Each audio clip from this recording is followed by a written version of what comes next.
संतोष देशमुख हत्येप्रकरणी आज सर्वपक्षीय शिष्टमंडळानं राज्यपालांची भेट घेतली आहे। संतोष देशमुख हत्येप्रकरणी सर्वपक्षीय शिष्टमंडळानं ही भेट घेतली आणि चौकशी होईपर्यंत धनंजय मुंडेंचा राजीनामा घ्यावा अशी मागणी शिष्टमंडळानं राज्यपालांकडे केली आहे। वाल्मिकवर कलम 302 लावावा अशी ही मागणी या भेटीदरम्यान करण्यात आली।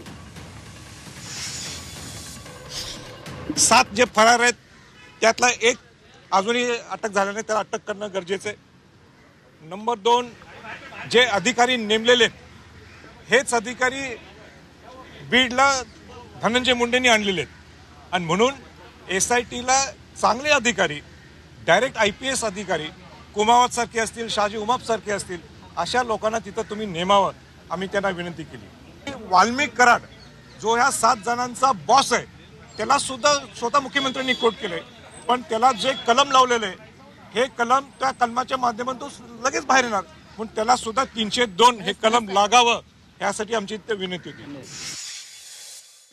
संविधानातली कुठलीही तरतूद बाजूला करून कायदा हातात घेण्याची भाषा योग्य नाही।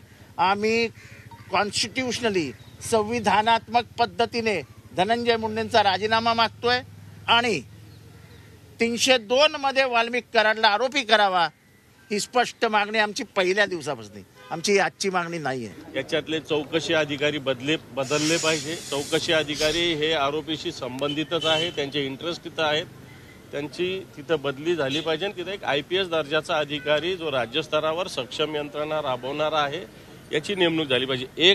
आणि याची सगळी संशयाची सोय, याला राजकीय आशीर्वाद धनंजय मुंडेंचा आहे आणि म्हणून धनंजय मुंडेंचा राजीनामा झाला पाहिजे। या 2 मागण्या आम्ही राज्यपालांकडे केलेल्या आहेत।